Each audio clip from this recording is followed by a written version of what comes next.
નમસ્કાર મિત્રો, મારા નવા વિડીયોમાં તમામ મિત્રોનું સ્વાગત કરું છું। અને મિત્રો, ધર્મગ્રંથો પ્રમાણે ખરાબ કર્મ કરવાનું ફળ હંમેશા ખરાબ જ હોય છે, ભલે તે વ્યક્તિ હોય કે ભગવાન।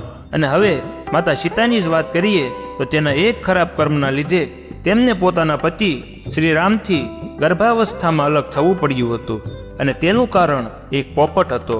આ ઘટનાનો ઉલ્લેખ રામાયણ વાંચવાથી મળે છે, અને હકીકતમાં રામાયણ ઘણી ભાષામાં લખવામાં આવી છે, અને દરેક રામાયણમાં અલગ અલગ પ્રકારની કથા જોવા મળે છે। એક કથા અનુસાર જ્યારે સીતા માતા બાલ્યાવસ્થામાં હતા, એક બગીચામાં સખીઓ સાથે રમતા રમતા તેની નજર પોપટના જોડા ઉપર પડી, અને આ પોપટ ભગવાન શ્રી રામ અને માતા સીતાજી વિશે કંઈક વાત કરી રહ્યા હતા। માદા પોપટ કહેવા લાગી કે અયોધ્યાના રાજકુમાર રામ ખૂબ જ પ્રતાપી રાજા છે, તેમના લગ્ન માતા સીતા સાથે જ થશે। અને આ વાત સાંભળીને માતા સીતાનું ધ્યાન તે પોપટ ઉપર ગયું। તેમણે સખીની મદદથી એ પોપટના જોડાને પકડી લીધા, અને બાદમાં પ્રેમથી પોતાના ભવિષ્ય વિશે બીજી જાણકારીઓ પૂછવા લાગ્યા। ત્યારે પોપટે જણાવ્યું કે તે પહેલા મહર્ષિ વાલ્મીકીના આશ્રમમાં રહેતા હતા, અને ત્યાં જ તેમને શ્રી રામ અને માતા સીતા વિશે જાણવા મળ્યું હતું। અને આ વાત સાંભળીને માતા સીતા બોલી ઉઠ્યા કે તમે લોકો જે જનકપુત્રી માતા સીતાની વાત કરી રહ્યા હતા તે હું પોતે જ છું, કૃપા કરી મારી અને શ્રી રામ વિશે બીજી વાતો પણ જણાવો।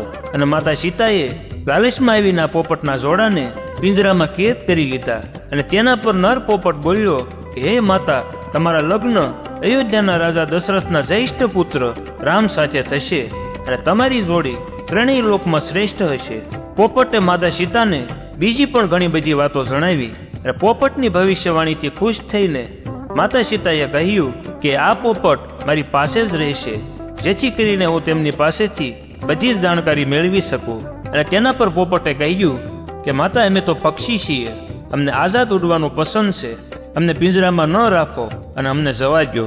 અને ત્યાર પછી માતા સીતાએ નર પોપટને તો જવા દીધો, પરંતુ માદા પોપટને પોતાની પાસે જ ભવિષ્યવાણી બતાવવા માટે રાખી લીધો।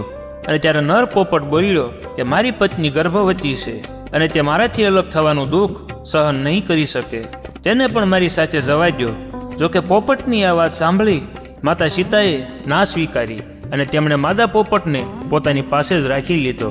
અને સીતાજીની આ વાતથી નારાજ થઈને માદા પોપટે માતા સીતાને શ્રાપ આપ્યો, અને કહ્યું જે રીતે મારા ગર્ભાવસ્થામાં મારા પતિથી દૂર થવું પડી રહ્યું છે, તેવી જ રીતે માતા સીતા તમારી પણ હાલત થશે। આવું બોલીને માદા પોપટે પોતાના પ્રાણ ત્યાગી દીધા। અને ત્યારબાદ બીજા જન્મમાં તે પોપટ એક ધોબી બન્યો, જેણે માતા સીતાના ચરિત્ર પર આંગળીઓ ઉઠાવી હતી। અને ત્યારબાદ ભગવાન શ્રી રામે માતા સીતાને ગર્ભાવસ્થા દરમિયાન ત્યાગ કરી દીધો હતો, અને એ સમયે માતા સીતાને લવકુશને એકલા જ ઉછેરવા પડ્યા હતા। અને મિત્રો, શું તમને ખબર છે કે રાજા જનકની પુત્રીનું નામ સીતા કેમ રાખવામાં આવ્યું? માતા સીતાની ઉત્પત્તિને લઈને ઘણી માન્યતાઓ અને કથાઓ પ્રચલિત છે। મહર્ષિ વાલ્મીકી દ્વારા લખાયેલ રામાયણ મુજબ એક સમયે રાજા જનક ખેતર ખેડતા હતા। આ દરમિયાન તેની નજર એક છોકરી ઉપર પડી, અને જે ત્યારબાદ તે બાળકીને પોતાના ઘરે લાવ્યા અને તેનો ઉછેર કર્યો।